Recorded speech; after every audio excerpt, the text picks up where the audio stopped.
Greetings, mathematicians. Today we're looking at example 2, solving quadratic equation by using the quadratic formula. Here we have negative x that needs to be distributed first. Well, let's get this in focus first. There we go. Negative x needs to be multiplied to x, and negative x needs to be multiplied to a minus 6. So what we really have is negative x squared plus 6x, and let's go ahead and subtract the 11. Subtract the 11 from both sides, set it equal to 0. Now, whenever you're using quadratic formula or factoring the AC method, you never want to have a negative a value. And it's really easy to get rid of it. Multiply, well, let's get this back in focus. Multiply everything by, or both sides of the equation by negative 1. You're basically going to switch all of the signs. So if I multiplied everything by negative 1, or divided by negative 1, or moved all the terms to the other side, it does the same thing, switching all the signs. So it's going to be positive x squared minus 6x plus 11 equals 0. That's the one I want to work with because you always want an a value to be positive. Now, we are going to do quadratic formula here, so a value of 1, b value of negative 6, and c value of 11.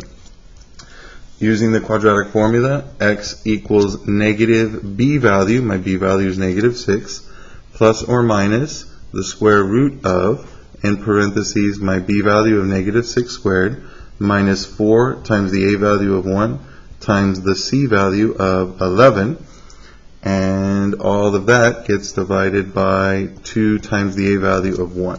So I'm just going to clean that up as I go. Negative 6 is really positive 6. Plus or minus the square root of 36 minus the product of 4 times 1 times 11. 4 times 1 is 4, times 11, 44. So 36 minus 44. All of that divided by 2. Clean that up some more. So this is x equals 6 plus or minus the square root of 36 minus 44 is negative 8. That divided by 2. The square root of negative 8, let's actually focus on that just for a little bit over here. The square root of negative 8 is equal to I times the square root of 8. The square root of 8 can actually be simplified further, so let's focus on that one.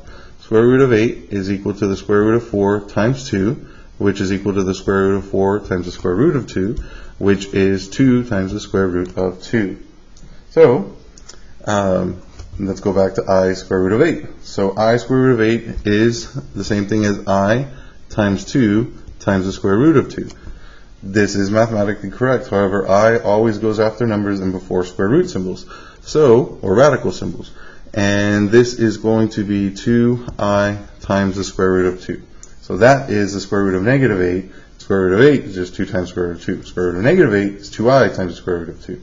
So let's go back over here to this problem and simplify it. So x equals 6 plus or minus, and this is where we put 2i times the square root of 2, all of that divided by 2. This is mathematically correct. However, things are going to simplify. Remember, it's really 6 divided by 2 and 2i times the square root of 2 divided by 2. I'm actually going to split that up into the two problems, one with the plus sign, one with the minus sign. So 6 divided by 2 plus sign, 2i times the square root of 2 divided by 2. Minus, with the minus sign over here, 6 divided by 2 minus sign, 2i times the square root of 2 divided by 2. And everything simplifies. 6 divided by 2, that's 3 over 1. Same thing over here, 3 over 1. 2 times I times the square root of 2 divided by 2, well, 2 divided by 2 simplifies to 1 over 1 on both of these. So what I really have is 3 plus I times the square root of 2, and I really have 3 minus I times the square root of 2. Now, these are the solutions. These are the imaginary roots.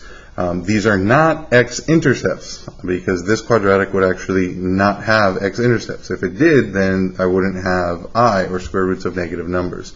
Not only that, but if I did try to do the AC method here on these values, AC would be 11, the product of AC.